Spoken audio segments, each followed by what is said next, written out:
Champions trophy रे चमत्कार batting IPL रे दमदार फॉर्म टी20 रे जबरदस्त कमबैक या पर भी अवहेलित श्रेयस आयर एशिया कप रे श्रेयस आयर चयन न हवा समस्त को आश्चर्य करितला दमदार फॉर्म रे थाई भी तांको काहे कि दल रे शामिल करा गलानी ताकि ले अनेक प्रश्न सृष्टि होइछे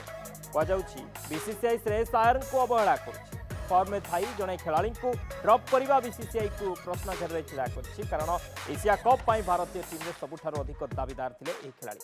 तेरे ए चर्चा ए आलोचना भितर आसी नुआ चर्चा टीम इंडिया दिनिकिया दलर नुआ अधिनायक हे श्रेयस आयर रोहित शर्मा स्थान ने श्रेयस एने बीसीसीआई चिंता करुछि जातीय गणमाध्यम रे चर्चा अनुसार दिनिकिया टीम रे श्रेयस आयर को कैप्टेन करने को चाहिए बीसीसीआई 2027 विश्वकप पर्यंत श्रेयस को अधिनायक करने को प्लान रही वर्तमान सुधा रोहित शर्मा दिनिकिया अधिनायक रही किंतु रोहित आउ केते वर्ष खेलिबे ताहा एजाय स्पष्ट होई नाही टेस्ट एवं टी20 रो विदाय नहीं सारी आईपीएल 2025 रे भारतीय खेलाड़ी भाव में सर्वाधिक छक्का मारिबा सत्वे श्रेयस को एशिया कप रे स्थान मिलला नाही दिनिकिया टी20 और टेस्ट टीम पर अलग अलग अधिनायक करने को योजना रही तेणु शुभमन गिल को इंग्लैंड विपक्ष टेस्ट टीम अधिनायक दायित्व तुलाइवा दि जाता टी20 फर्माट में खेल एशिया कप सूर्य कुमार यादव को अधिनायक कर श्रेयस आयर को ये नुआ दायित्व दिया श्रेयस आयर को आईपीएल 2024 रे कोलकाता नाइट राइडर्स अधिनायक से अधिनायकत्व team India team Kolkata Knight Riders champions होता या 2025 आईपीएल श्रेयस आयर पंजाब किंग्स अधिनायक होते श्रेयस अधिनायकत्व पंजाब फाइनाल में पहुंची आईपीएल 2025 रे श्रेयस 600 रु अधिक रन कर 70 दिनिकिया खेली श्रेयस आयर 2845 रन कर 48.22 रही एवरेज पांचटी शतक मारी तेरे यार भितर जितेबाला एते भल प्रदर्शन चैंपियंस ट्रॉफी रे चमत्कार बैटिंग आईपीएल रे दमदार फॉर्म टी20 रे जबरदस्त कमबैक या सत्ते अवहेला करा जाउतिला बोली चर्चा रही एशिया कप रे श्रेयस आयर चयन न हेबा समस्त को आश्चर्य करथिला दमदार फॉर्म में थाई भी कहीं दल में सामिल करागलानी एने प्रश्न सृष्टि होता फैंस क्रीड़ा प्रेमी समस्ते प्रश्न करते कहुचे बीसीसीआई श्रेयस आयर को अवहेला करुच्ची फॉर्म में थाई जड़े खेलाड़ी को ड्रप करने बीसीसीआई को प्रश्न घर को आनी कारण एशिया कप पर भारतीय टीम रे सबुठारु अधिक दाबीदार थे श्रेयस आयर किंतु ए सबू चर्चा भितर नुआ चर्चा सामना को आसी टीम इंडिया दिनिकिया दलर नुआ अधिनायक श्रेयस आयर हे दायित्व दिज्व ये चर्चा आरंभ हो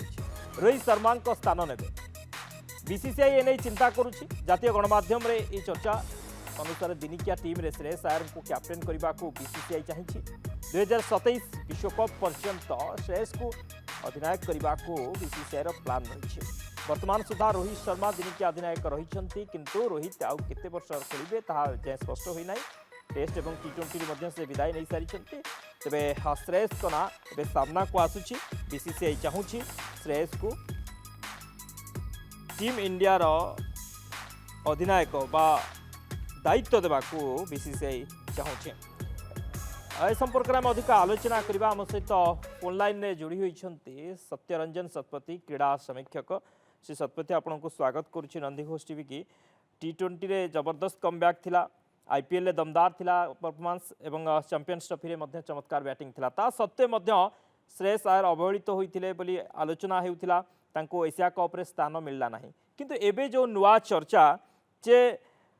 दिनिकिया दलर नुआ अधिनायक हेबे श्रेयस आयर ए चर्चा को केम देखुचंती एवं ए जो दायित्व तांको जदी दिया जाए किभଳି रहिबो देखो यहाँ गोटे बहुत बड़ माने मु कह सरप्राइज तो कही हेनी कहीं से तो ऑलरेडी टी20 दल रहा समस्ते गोटे आशा करुले किंतु जमती आप देखिथे अजित अगर प्रेस इंटरव्यू रे से जमती कहले जे जो दल चयन करा जायछि से निजे भी माने पचारि देले जे केमती श्रेयस आयर को टीम रे रखी हबो को स्लॉट रे करी हबो काहेकि ना समस्ते जो जो प्लेयर माने सिलेक्शन रे थिले सेई मानकर भी परफॉर्मेंस रही एवं से जगह किछि किछि जिनस कथा उठिला जे जेमती धरंतु सूर्य कुमार यादव को कैप्टेन कराई एवं रिंकू सिंह दल रे अछंती एवं गोटे 15 जणिया दल भितर सिलेक्टर मान भी किछिटा गोटे प्रेशर रही जोटा कि ବାଧ୍ୟ ହେଇକି ଶ୍ରେୟସ ଆୟରଙ୍କର ଦଳରୁ ବାଦ ପଡିଲେ, କିନ୍ତୁ ଆଗରକରଙ୍କ ଷ୍ଟେଟମେଣ୍ଟ ବହୁତ ଇମ୍ପୋର୍ଟାଣ୍ଟ ଥିଲା ଯୋଉ ଇଣ୍ଟରଭ୍ୟୁରେ। କିନ୍ତୁ ଏବେ ଯୋଉଟା ସିଏ ତାଙ୍କୁ କ୍ୟାପ୍ଟେନସିପ ପାଇଁ ମାନେ ୱାନ୍ ଡେ ପାଇଁ ଚୟନ କରୁଛନ୍ତି ଏବଂ କ୍ୟାପ୍ଟେନ ବୋଲି ଗୋଟେ ରଖୁଛନ୍ତି, ସେଇଟା ଗୋଟେ ବହୁତ ବଡ ଆଡଭାନ୍ଟେଜ ଶ୍ରେୟସ ଆୟରଙ୍କ କ୍ୟାରିୟରରେ। କାହିଁକି ନା ଆମେ ଯେତେବେଳେ କୌଣସି ଜିନିଷ ଆନାଲାଇଜ କରୁଛେ, ଆମେ ସେଇ ପ୍ଲେୟାରର ପର୍ଟିକୁଲାର ପରଫର୍ମାନ୍ସକୁ ବି ନେଇକି ଆମେ ଆନାଲାଇଜ କରୁଛେ। ଏବଂ ଶ୍ରେୟସ ଆୟରଙ୍କ ପରଫର୍ମାନ୍ସ କଣ୍ଟିନ୍ୟୁଅସଲି ଭଲ ରହି ଆସିଛି ଏବଂ ତାଙ୍କର କନଫିଡେନ୍ସ ଲେଭେଲଟା ବି ଯୋଉଟା ଅଛି ଭଲ ଅଛି। ସେଇଟା ମାନେ ସବୁ ଆଙ୍ଗେଲ ରୁ ସିଲେକ୍ଟର ମାନେ ବି ଦେଖିଥିବେ ଏବଂ ସେଇଟାକୁ ଗୋଟେ ଟାର୍ଗେଟ କରିଥିବେ ଯେ ରୋହିତ ଶର୍ମାଙ୍କର ଅବିକା ମାନେ ଦଳରୁ ଯଦି ସିଏ ବାହାରୁଛନ୍ତି ତାହେଲେ ତାଙ୍କର କ୍ୟାପ୍ଟେନସିପ ପାଇଁ ବେଷ୍ଟ ରିପ୍ଲେସମେଣ୍ଟ ହୁଏତ ଶ୍ରେୟସ ଆୟରକୁ ଲାଗିଥିବ, ଯୋଉଟା କି ସିଲେକ୍ଟର ମାନେ ଅନୁଭବ କରିଥିବେ ଏବଂ ତାଙ୍କ ପ୍ରଦର୍ଶନ ବି ତାଙ୍କୁ ବାଧ୍ୟ କରିଛି। ଆଜ୍ଞା, ଯେମିତିକି ମୁଁ କହୁଥିଲି କି ବିସିସିଆଇ ବୋଧହୁଏ ଚାହୁଁଛି ତିନୋଟି ଫର୍ମାଟ୍ରେ ତିନି ଜଣ କ୍ୟାପ୍ଟେନ୍, ଯେମିତିକି ଦିନିକିଆ ଟି20 ଏବଂ टेस्ट्रे आम देखिले गिल को दायित्व दिगला और टी20 सूर्यकुमार को दायित्व दिगला और दिनिकिया कथा जब कह श्रेयस आयर को दायित्व दिज्व। ये गोटे ये फर्माट्रे जावाई चाहूँगी कि बीसीसीआई नहीं देखंतु या परे माने बेसिकली एशिया कप परे हुए तो गिल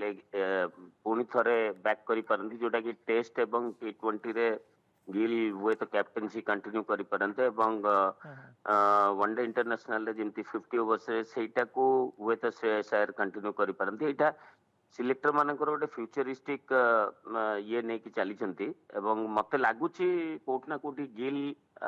टेस्ट एवं टी20 रे ही बेटर कंटिन्यू करि परिबे एवं श्रेयस आयरଙ୍କର जो गोटे दायित्व दिया जीवो सेथिरे तांकर निजर प्रदर्शन एवं दल को एज ए कैप्टेन बांधिकी रखिबा वे तो सेटा सिलेक्टर को कोठ ना कोठ लागिथिबो जे एटलिस्ट ओडीआई रे से भलो कैप्टेन हेई परिबे एवं दल को ये करि परिबे मैनेज करि परिबे। किंतु एटा मु कहिबी गोटे भलो पदक्षेप भी हबो जे गोटे प्लेयर जेतेबेले एशिया कप रे भी नथिले एवं ओडीआई पई कैप्टेन पई ये करा होछि, तो एटा निश्चित भाबे श्रेयस आयरଙ୍କ कैरियर पई गोटे बहुत बड़ बूस्टिंग एवं क्रिकेटर हिसाब रे मु कहिबी जे एई भलिया पदक्षेप जेतले निया जाय गोटे क्रिकेटर रो फ्यूचर एवं ता कैरियर पई आउरी से माने बहुत इंस्पायर हे जाय। तो मु भाबुची एई पदक्षेपटा हेले हुए तो श्रेयस आयरଙ୍କ कैरियर रे आउरी बहुत किछि उन्नति हो। निहती भाव में ये पदक्षेप जदि नि जाए श्रेयस आयर कैरियर आहरी उन्नति हम। बहुत बहुत धन्यवाद सर आलोचना सत्यरंजन शतपथी क्रीड़ा समीक्षक थे संपर्क में सहित अधिक आलोचना करते।